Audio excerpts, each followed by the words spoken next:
Bonjour à tous, chers internautes. Alors, je fais cette vidéo pour vous prouver qu'il ne faut pas croire tout ce qu'on nous raconte.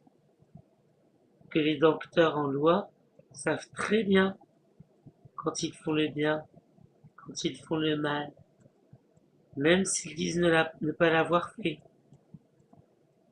Quand on connaît la parole de Dieu, nos péchés sont plus graves, parce que nous connaissons des gens qui les ont commis par le passé. Je vais vous lire un passage de la Bible hébraïque avec une traduction.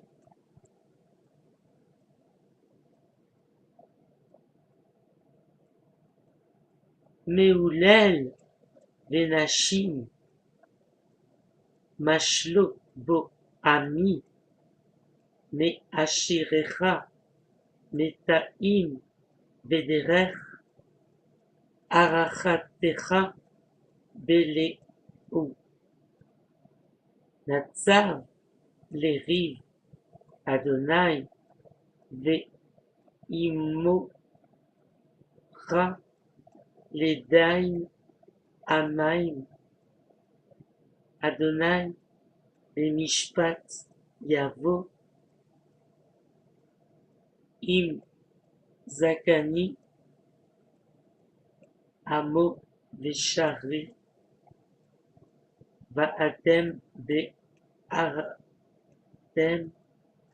הכרם גזלית העני בבתיכם מלאכם תדברו עמי ופני עיניים תצחנו נאם אדוני צבאות.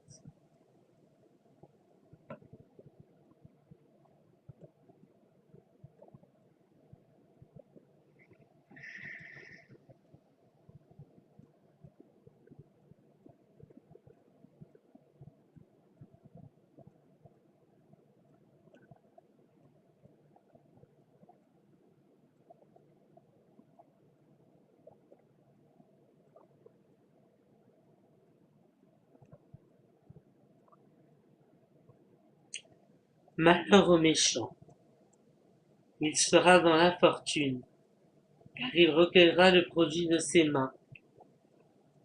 Mon peuple a pour oppresseur des enfants, et des femmes dominent sur lui.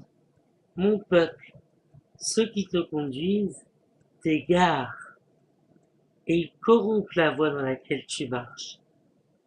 L'Éternel se présente pour plaider, il est debout pour juger les peuples. L'Éternel entre en jugement avec les anciens de son peuple et avec ses chefs. Vous avez brouté la vigne, la dépouille du pauvre est dans vos maisons. De quel droit voulez-vous, mon peuple? Écrasez-vous la face des pauvres, dit le Seigneur, l'Éternel des armées.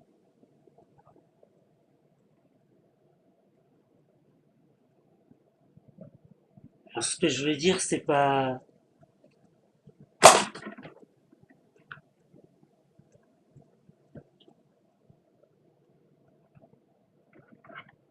que tous les gens qui représentent l'autorité religieuse corrompent les voies du Seigneur. Non, il y a des justes partout, mais grosso modo, aucune église n'est pas corrompue.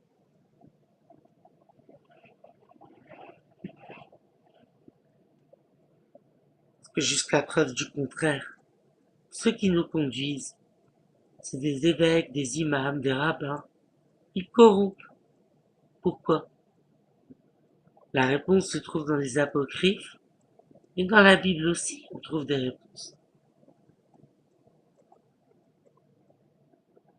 Alors justement, j'en arrive aux apocryphes. Il y a des trésors que j'ai découverts dans des textes qui ont été ôtés de la Bible. l'Apocalypse de Pierre, l'Évangile de Philippe, l'Évangile de Marie-Madeleine, des textes très importants qu'on a ôtés de la Bible pour mieux nous contrôler.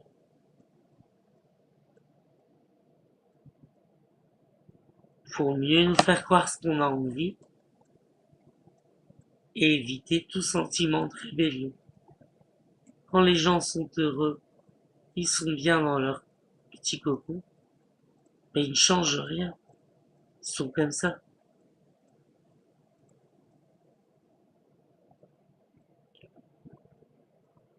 Et pourquoi les contrôler?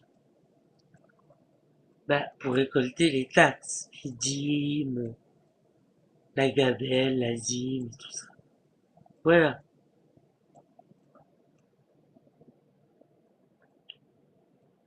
Étouffer les instincts de l'homme aussi. Les rebelles, moins il y en a, mieux c'est pour gouverner. Plus il y a de rebelles, plus c'est difficile de gouverner. Donc du coup, je vous conseille de vous renseigner sur les sujets des textes sacrés quand vous serez arrivé au niveau de lire la Torah. C'est dur la Torah, vous avez vu? J'ai bafouillé un petit peu. C'est dur, c'est de l'hébreu biblique. Mais je suis en plein dedans.